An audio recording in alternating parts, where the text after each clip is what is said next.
Someone disrespected you today. Maybe it was subtle. So subtle that you almost convinced yourself it didn't matter. Maybe they cut you off mid-sentence, like what you were saying wasn't worth finishing. Maybe they canceled on you again and acted like it was no big deal. Maybe they made a joke at your expense and everyone laughed except you. And you smiled. You laughed it off. You told yourself, it's fine, I don't want to make things awkward. But here's the truth no one tells you. They didn't just disrespect you, they tested you, and you failed the test. Every human interaction is an experiment, not a conscious one, not something people plan out loud, but it's always happening beneath the surface. Every person you meet is asking one silent question. What can I get away with when it comes to you? And your reaction, or your silence, gives them the answer.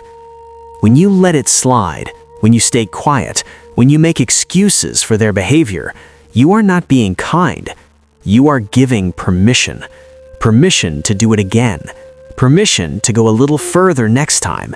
Permission to treat you like you don't matter. And the worst part? They will never say thank you for it.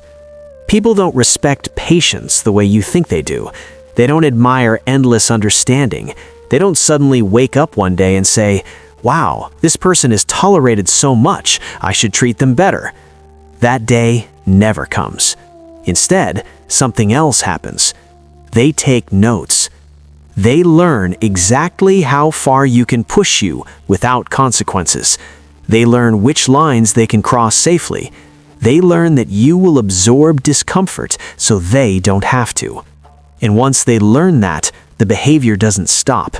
It escalates. You see, disrespect is never random.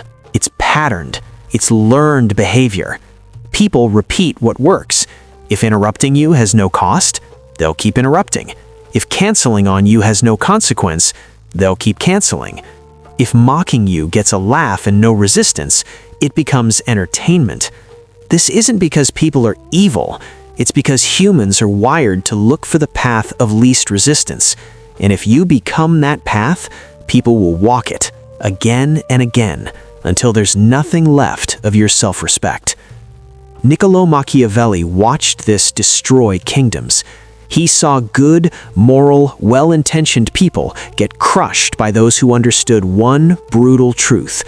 Humans do not respect who deserves respect. They respect who enforces it.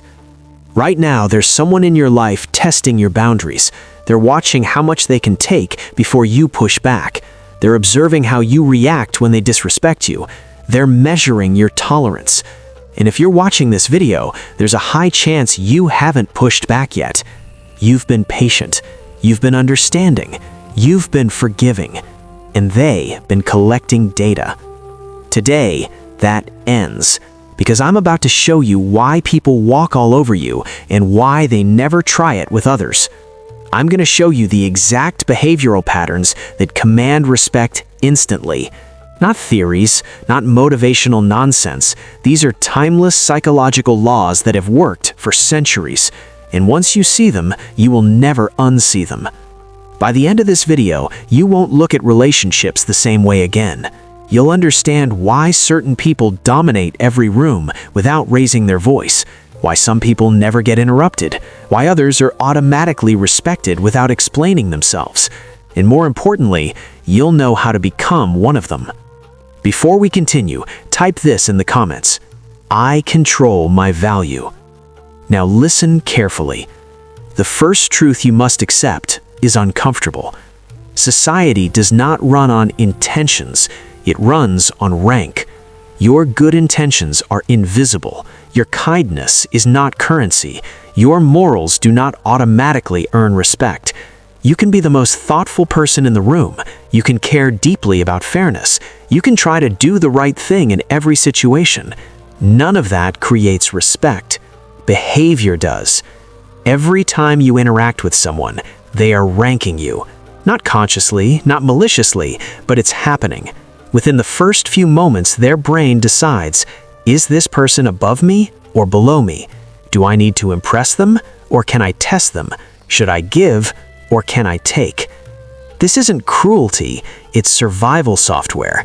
For thousands of years, humans who failed to understand hierarchy were dominated, exiled, or eliminated. That code never disappeared. It's still running in everyone you meet. And here's the part no one warns you about. If you don't claim your position, society assigns you one, automatically, and usually at the bottom. Not because you belong there, but because you acted like rank didn't matter. Think about someone you know who never gets disrespected. They're not necessarily smarter than you. They're not always richer, stronger, or more successful. They just move differently. They set a boundary once, and people remember it. They say no without explaining, and no one argues. They don't overreact, but they also don't absorb disrespect. They claimed their rank through behavior. Now look at your own life. How many times this week did you let something slide that bothered you?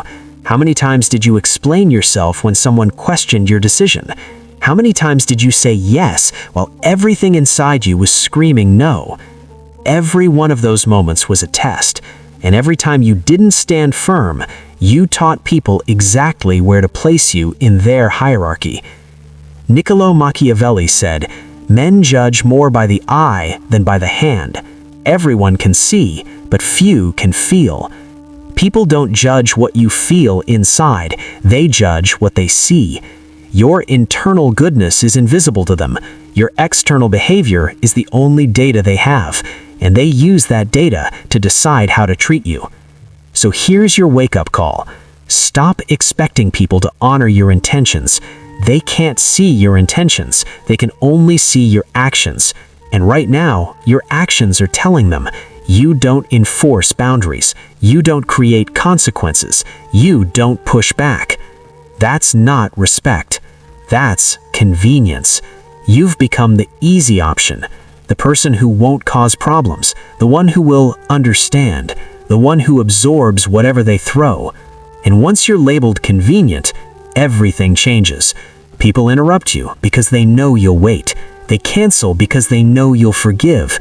They disrespect you because there's no cost. You are not weak. You are not broken. You are simply sending the wrong signals. And today, you learn how to change them. Type this in the comments. Behavior creates rank. Most people think disrespect happens because they're unlucky, because they met the wrong people, because others are rude, immature, or insensitive. That's comforting, but it's not true. Disrespect doesn't happen randomly. It happens selectively. Watch any social situation carefully. Notice who gets interrupted and who doesn't. Notice who becomes the target of jokes and who stays untouched. Notice who has their boundaries pushed and who receives automatic respect. The difference isn't confidence, it isn't money, it isn't popularity, it's the signal. Some people radiate a quiet message that says, "Try me if you want, but there will be consequences." Most people don't even consciously think about it, they just feel it. And because they feel it, they don't test those people. Now look at what you've been signaling. Someone says something disrespectful, and you smile. Someone crosses a line, and you laugh to keep the mood light. Someone talks over you, and you nod along. Someone cancels on you again, and you say, "It's fine." Every one of those reactions is a broadcast, and the message is always the same. I am safe to disrespect. Nothing bad will happen. No boundary will be enforced. No consequence will follow. Let's break down exactly how people signal safety without realizing it. First, over-smiling. That nervous smile you give when something makes you uncomfortable. That quick laugh when a joke hits a little too close. That forced grin to prove you're not offended. People read that instantly. They don't think, "This person is kind." They think, "This person won't push back." Second, over-explaining. Someone questions your decision and you launch into a detailed defense. You explain your reasons. You justify your boundaries. You try to make them understand. What they hear is simple. This person can be negotiated with. This person doubts their own authority. Third, smoothing over disrespect. They're late again, they cancel again, they take from you again, and you rush to reassure them. No worries, it's okay, I understand. What you're really saying is, you can keep doing this, I won't make it uncomfortable for you. These behaviors don't make you kind, they make you a target. Because humans are wired to look for weakness, not out of cruelty, but out of instinct. We all move toward what's easy. We all avoid what costs us something. And if you make disrespect easy, people will choose it. Machiavelli understood this centuries ago when he wrote, "Since love and fear can hardly exist together, if one must choose, it is far safer to be feared than loved." He wasn't telling you to become cruel. He was telling you to develop an edge. People must sense that crossing you